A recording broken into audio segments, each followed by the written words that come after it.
Foi versus raison. Ça fait plusieurs années que ça dure, une lutte un peu vieille comme le monde.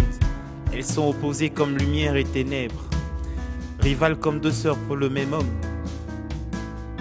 L'une n'admet pas l'autre et l'une est le défi de l'autre. L'une aime ce qu'elle peut qualifier, ce qu'elle peut compter, expliquer. La spécialité de sa rivale est l'inimaginable. Cette guerre dure depuis qu'apparut l'homme. L'une naît avec l'homme et l'autre vient sur le parcours par le miracle de l'oreille. Tout ce qui se construit et se détruit vient de l'une. Tout ce qui ne se conçoit pas et nous dépasse vient de l'autre.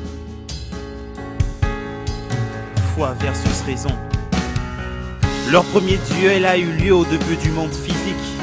Pour elle, nous sortons d'un processus vieux de plusieurs millénaires. Le premier coup que la raison a porté était la contestation du Créateur. La foi a réagi par le coup de la confirmation du Créateur. La raison est revenue à la charge en expliquant le problème.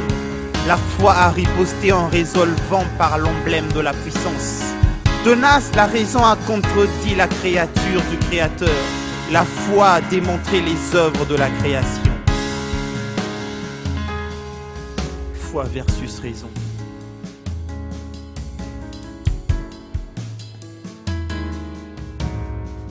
Sur ce ring où foi et raison s'affrontent, interviennent des supporters. La première s'appelle peur. C'est elle qui fait le plus de bruit contre la foi. La deuxième s'appelle doute. Elle attaque souvent les yeux de la foi. La troisième s'appelle honte. Elle attaque souvent les pieds de la foi pour l'empêcher de bouger. La quatrième, c'est l'échec, l'une des plus sournoises. Elle paralyse la foi. Le cinquième, c'est l'hésitation, une grande tricheuse. Le sixième est le plus vicieux de tous. C'est le conducteur du bus des autres. C'est le diable. Lui attaque le cœur et le cerveau de la foi et lui convainc que le match tourne en défaite.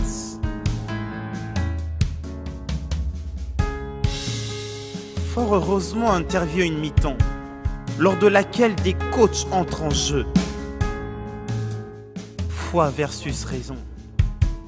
Le premier d'entre eux, vous le reconnaîtrez sûrement, il est très célèbre. C'est la confiance. C'est elle qui te rappelle que tu n'es pas terrestre, mais céleste. Elle te dit que tes défis et ennemis sont déjà vacillants. Ton jeu de jambes les a épuisés.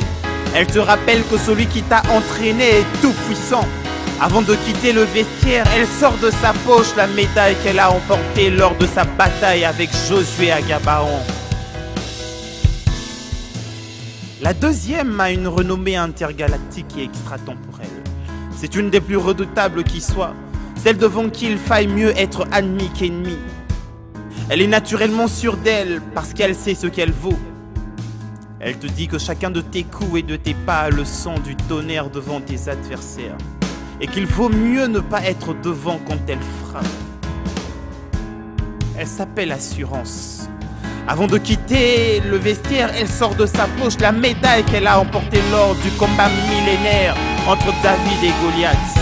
La dernière des coachs, mais pas la moindre, a été déclarée championne du monde toute catégorie et toute discipline confondue. Elle a vaincu tous ses adversaires passés, présents, même futurs. Parce qu'au prononcer de son nom, sa renommée faisait déclarer ses adversaires forfaits. Je le dis en souriant, c'est la parole de Dieu. Et quand la foi revient sur le ring, le match se solde par un chaos technique en faveur de la foi. Foi versus